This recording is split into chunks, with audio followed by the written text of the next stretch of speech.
तू अपना देख, मेरी मत सोच। पर चोरी करना तो बुरी बात ना दी, और वो भी पापा के पॉकेट से। उन्हें पता चल गया तो? वही तो फर्क है ना तुझ में और मुझ में। बचपन से पैसे निकाल रही हूँ मैं पापा के पॉकेट से, और आज ग्रेजुएशन में आ गई, पकड़ी गई क्या मैं? नहीं ना, तो तू तेज मत बन। और मान लो दीदी आज पापा को पता चल गया और उन्होंने मुझसे पूछा तो? मुझे चोरी करते हुए किसने देखा? तूने।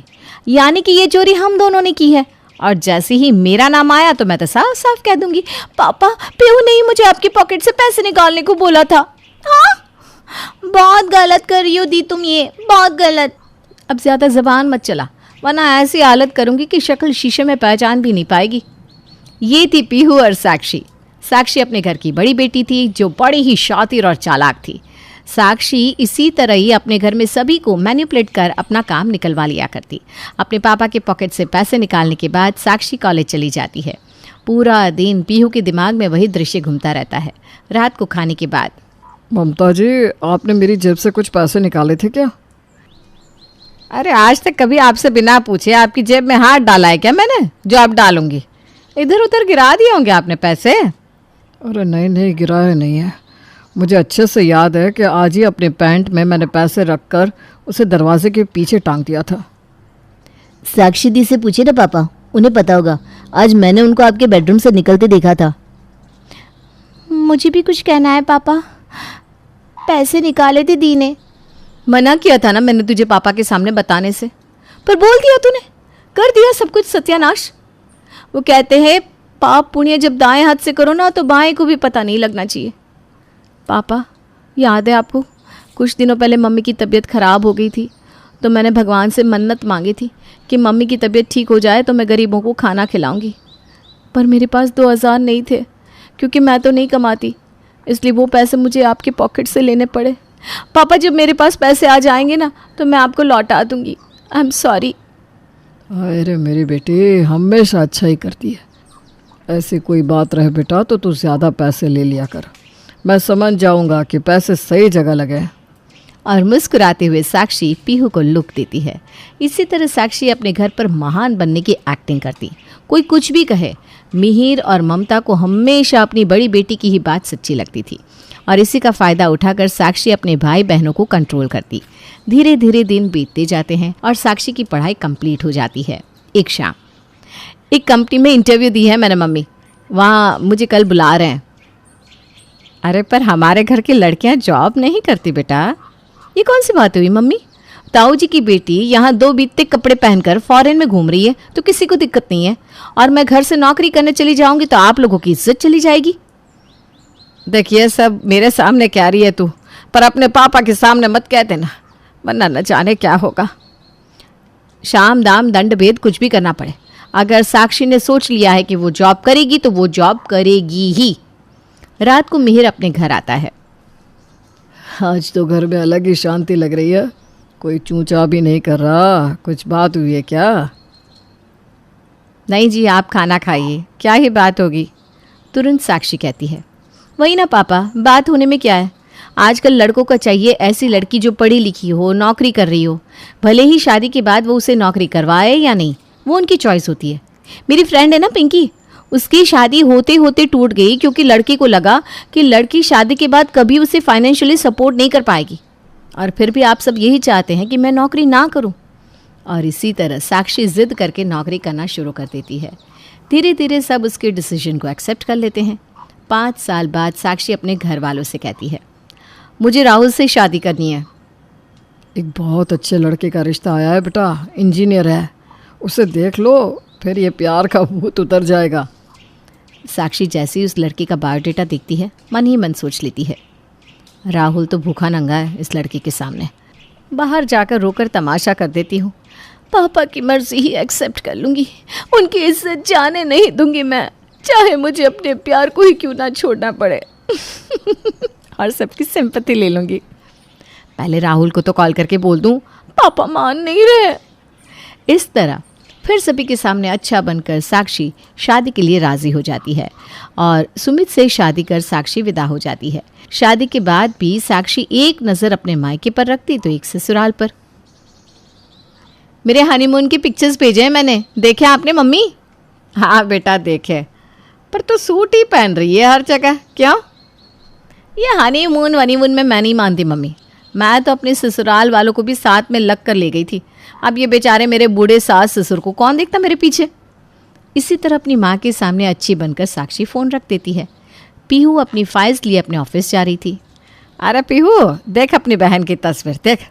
अपने हनीमून पर भी अपने सास ससुर को लेकर गई थी साक्षी। ये होते हैं संस्कार, ऐसे चलता है ससुराल। वही तो बात है ना मम्मी, आपको वही दिखता है जो दीदी आपको दिखाती है। इंस्टाग्राम पर उन्होंने जो पिक्चर पोस्ट की है, देखिए क्या आपने। होता कुछ और है और दिखाती कुछ और है। पर यहाँ तो सबकी आंखों में पट्टी बंधी रहती है ना। छोड़ो, मैं ऑफिस जा रही हूँ, मुझे कुछ नहीं कहना। अरे पता नहीं तुम सबको क्या हो जाता है। एक के करण जो शादी को ही राजी होने को तैयार नहीं, और एक तू। अब किसी भी लड़के से शादी कर लो क्या मम्मी? लड़की भी तो उस लायक हो। तेरी साक्षी दीदी को दिखाई थी मैंने पायल की फ़ोटो। उसने कहा लड़की एक नंबर है, सीधी सादी लड़की है, ज़्यादा पढ़ी लिखी भी नहीं है, तो घर अच्छे से संभाल देगी। ये कोई बात हुई मम्मी? दीदी तो खुद शादी के पहले जॉब करती थी और मेरे लिए ऐसी लड़की ला रहे हो जो पढ़ी लिखी भी ना हो। इसी तरह कुछ महीने और करण के लिए लड़की की तलाश जारी रहती है और उसमें बड़प्पन दिखाने साक्षी अपने मायके आ जाती है। अपने सुपुत्र से कह दीजिए ममता जी, अब ये 2 लड़कियां, इनमें से किसी एक को हाँ कर दे, वरना अब मैं और रिश्ते नहीं देखूंगा। इनके लिए हूर की परियां आएंगी क्या? करण, क्यों पापा को परेशान करते हो? मुझे तो जो एक लड़का दिखाया गया था मैंने उसी में हाँ कर दी। जिससे शादी करनी होती है ना, वो इतने ड्रामे नहीं करते। चल जल्दी जल्दी हाँ कर, फिर पीहू का भी नंबर है। और आखिरकार करण सीमा से शादी करने को तैयार हो जाता है। सीमा बहू बनकर अपने ससुराल आती है। घर आती ही सीमा झुककर सभी के पैर छूती है। अरे वाह, सबके पैर छुए गए पर ननद के नहीं। हमारे घर के तो ये संस्कार नहीं थे मम्मी। खैर मुझे क्या, मुझे कौन सा यहाँ रहना है। मैं तो बस शादी की रस्मों के लिए 2 दिन के लिए यहाँ आई थी। माफ़ कीजिएगा दीदी। सीमा झुककर अपनी ननद के पैर छूती है। अब क्या, संभालो अपना घर, मैं चलती हूँ मेरे ससुराल। वो क्या है ना मम्मी, वहाँ मेरे बिना कोई कुछ संभाल नहीं पाता। सीमा अपने ससुराल में एडजस्ट हो ही रही थी कि साक्षी फिर अपने मायके आती है और आते ही अपनी माँ के कान भरने शुरू कर देती है। अरे मम्मी, ये सीमा रोज़ 8:30 बजे उठती है क्या? वो क्या है ना बेटा, तेरे पापा को 11 बजे तक दुकान जाना होता है। प्रेम भी देर से निकलता है। पीहू तो अपना टिफ़िन खुद ही बना लेती है, तो मैंने भी सीमा पर कोई प्रेशर नहीं डाला। वो कभी भी उठे, हमें तो अपना काम होने से मतलब है। ठीक है मम्मी, मेरी शादी होते ही लग रहा है पूरे घर की काया पलट हो गई है। मुझे तो 7 बजे से ज़्यादा तुम लोग सोने ही नहीं देते थे। कहते थे लेट तक सोओगी तो कैसे शादी होगी। पर सही किया मम्मी, तुमने मुझे जल्दी उठने की आदत लगाई तो मेरा ही भला हुआ। मेरे ससुराल में तो लोग 6 बजे तक उठकर नाश्ते के लिए भी बैठ जाते हैं। कुछ देर बाद सभी नहा धोकर तैयार होते हैं। रसोई से बाहर सीमा ट्राउज़र और टी-शर्ट में आती है और सभी को खाना परोसती है। ट्राउज़र्स में अपनी भाभी को देखकर साक्षी बोल पड़ती है। भाभी को अपनी शर्ट और ट्राउज़र पहनने को अलाउ कर दिया? पापा, हमें तो आप शॉर्ट कुर्ती भी नहीं पहने देते थे। हमारे साथ कुछ गलत हुआ है, इसका मतलब ये नहीं ना दी कि सबके साथ ही गलत हो। वैसे भी इन कपड़ों में बुराई क्या है? बुराई तो क्लब जाने में भी नहीं है, तो मतलब क्या हम क्लब जाना शुरू कर दें? खैर मुझे क्या, मम्मी आपका घर है, आपकी बहू है, आप समझिए। मेरा नाश्ता हो गया है मम्मी, मैं निकलती हूँ, आज मेरी बहुत इंपॉर्टेंट मीटिंग है। ये कहकर पीहू अपने ऑफिस चली जाती है। उस वक्त जब मैंने ऑफिस जाने के लिए पहला कदम बढ़ाया था तो कैसे सब मेरे अगेंस्ट हो गए थे। आज देखो, आप खुद अपनी बेटी को ऑफिस भेज रही हो मम्मी। वैसे कितने बजे तक आती है पीहू? मैं सोच रही थी कि हम सब मिलकर शाम में मेला घूमने जाए।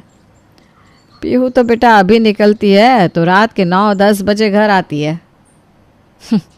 न जाने क्या क्या बदलाव देखने को मिलेगा मुझे यहाँ।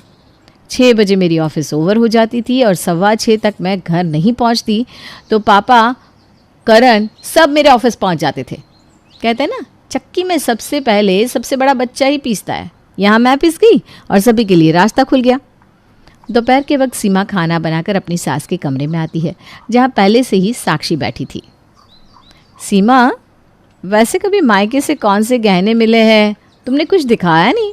मेरा मतलब है मैं भी तो देखूं कि तुम्हारे मायके की खानदानी जेवर कैसे होते हैं। और हाँ, जब वापस आओ ना तो 2-4 सूट भी लेते आना, अलमारी से। उसमें से मैं एक पसंद कर लूँगी, उसी को तुम शाम को पहन कर आना।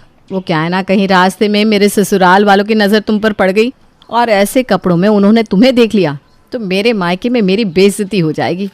रात के खाने के वक्त। ये क्या वक्त है घर आने का? अब तक आई नहीं पीहू? कम से कम रात के खाने पर तो सारे लोग साथ में हो। तभी दरवाजे के बाहर किसी बाइक की रुकने की आवाज़ आती है। हंसती हुई पीहू अंदर आती है और सीधा अपने कमरे में चली जाती है। ये कोई लड़का छोड़ने आया था क्या पीहू को? ये क्या बात हुई, इतनी रात को कोई लड़का घर आया? अरे लोग बातें बनाने लगेंगे। भाभी वो पीहू दीदी की दोस्त है। अरे ये कौन सी दोस्ती हुई है कि घर पर लड़का आ रहा है छोड़ने, वो भी रात के 9 साढ़े 9 बजे? सिर्फ दोस्ती नहीं है बेटा, पीहू उसी से शादी करने वाली है। उसी के ऑफिस में काम करता है, अच्छा लड़का है। Love marriage? फिर राहुल में क्या कमी थी मम्मी? हाँ पापा, आपने तो मेरी शादी अपनी मर्जी से करवा दी। पहली बेटी के साथ इतना अन्याय और दूसरी को इतनी छूट। पहला बच्चा ही क्यों, हर चीज में सारी कुर्बानी दे मम्मी। आज तक सभी चीजों में मुझ पर ही बंदिशें क्यों लगाएगी? पीहू इतनी देरी से आती है घर, कोई कुछ नहीं बोलता, ऊपर से लड़के के साथ। उसने ऑफिस के किसी अरे गहरे लड़के के बारे में आप लोगों को बता दिया और आप लोग तो शादी के लिए राजी भी हो गए। अरे क्या गारंटी है कि लड़का अच्छा है? साक्षी मन में ठान लेती है कि वो अपनी छोटी बहन की लव मैरिज होने ही नहीं देगी। उसी रात जब पीहू आराम से सो रही थी, साक्षी उसके फ़ोन से उसके बॉयफ्रेंड का सारा डिटेल निकाल लेती है। ओह, प्रेम नाम है मैडम के आशिक का, प्रेम चौधरी। पूरी रात साक्षी प्रेम के बारे में इधर उधर डिटेल्स निकालती रहती है। अगली सुबह अपने पैर पर पैर चढ़ाकर सोफे पर आराम से साक्षी बैठ